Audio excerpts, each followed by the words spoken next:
माँ दुर्गा अपने पहले स्वरूप में शैलपुत्री के नाम से जानी जाती हैं। पर्वतराज हिमालय के वहाँ पुत्री के रूप में उत्पन्न होने के कारण इनका यह शैलपुत्री नाम पड़ा था। वृषभ स्थिता इन माता जी के दाहिने हाथ में त्रिशूल और बाएं हाथ में कमल पुष्प सुशोभित है। यही नवदुर्गाओं में प्रथम दुर्गा हैं। अपने पूर्व जन्म में ये प्रजापति दक्ष की कन्या के रूप में उत्पन्न हुई थीं। तब इनका नाम सती था। इनका विवाह भगवान शंकर जी से हुआ था। एक बार प्रजापति दक्ष ने एक बहुत बड़ा यज्ञ किया। इसमें उन्होंने सारे देवताओं को अपना अपना यज्ञ भाग प्राप्त करने के लिए निमंत्रित किया, किंतु शंकर जी को उन्होंने इस यज्ञ में निमंत्रित नहीं किया। सती ने जब सुना कि हमारे पिता एक अत्यंत विशाल यज्ञ का अनुष्ठान कर रहे हैं, तब वहां जाने के लिए उनका मन विकल हो उठा। अपनी यह इच्छा उन्होंने शंकर जी को बताई।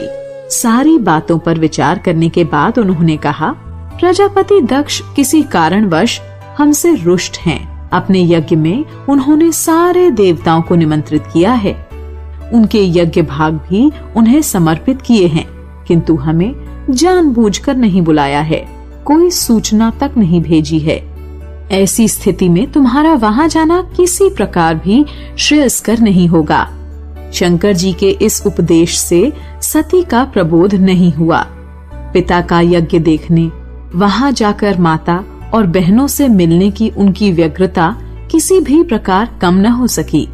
उनका प्रबल आग्रह देखकर भगवान शंकर जी ने उन्हें वहां जाने की अनुमति दे दी।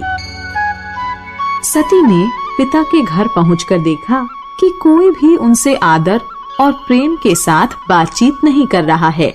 सारे लोग मुंह फेरे हुए हैं। केवल उनकी माता ने स्नेह से उन्हें गले लगाया। बहनों की बातों में व्यंग और उपहास के भाव भरे हुए थे। परिजनों के इस व्यवहार से उनके मन को बहुत क्लेश पहुंचा। उन्होंने यह भी देखा कि वहां चतुर्दिक भगवान शंकर जी के प्रति तिरस्कार का भाव भरा हुआ है। दक्ष ने उनके प्रति कुछ अपमानजनक वचन भी कहे। यह सब देखकर सती का हृदय क्षोभ, ग्लानि और क्रोध से संतप्त हो उठा। उन्होंने सोचा, भगवान शंकर जी की बात न मान यहाँ आकर मैंने बहुत बड़ी गलती की है। वे अपने पति भगवान शंकर के इस अपमान को सह न सकी। उन्होंने अपने उस रूप को तत्क्षण वहीं योगाग्नि द्वारा जलाकर भस्म कर दिया। वज्रपात के समान इस दारुण दुखद घटना को सुनकर शंकर जी ने क्रुद्ध हो अपने गणों को भेजकर दक्ष के उस यज्ञ का पूर्णतः विध्वंस कर दिया। सती ने योगाग्नि द्वारा अपने शरीर को भस्म कर अगले जन्म में शैलराज हिमालय की पुत्री के रूप में जन्म लिया। इस बार वह शैलपुत्री नाम से विख्यात हुई। पार्वती, हेमवती भी उन्हीं के नाम हैं। उपनिषद की एक कथा के अनुसार इन्होंने हेमवती स्वरूप से देवताओं का गर्व भंजन किया था। शैलपुत्री देवी का विवाह भी शंकर जी से ही हुआ। पूर्व जन्म की भांति इस जन्म में भी वह शिव जी की अर्धांगिनी बनी। नवदुर्गाओं में प्रथम शैलपुत्री दुर्गा का महत्व और शक्तियां अनंत हैं। नवरात्र पूजन में प्रथम दिवस इन्हीं की पूजा और उपासना की जाती है।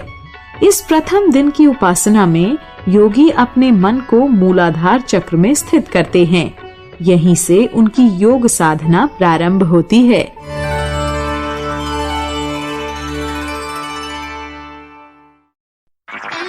आप सुन रहे हैं HD स्मार्ट कास्ट और ये था fever FM production. HD smart cast.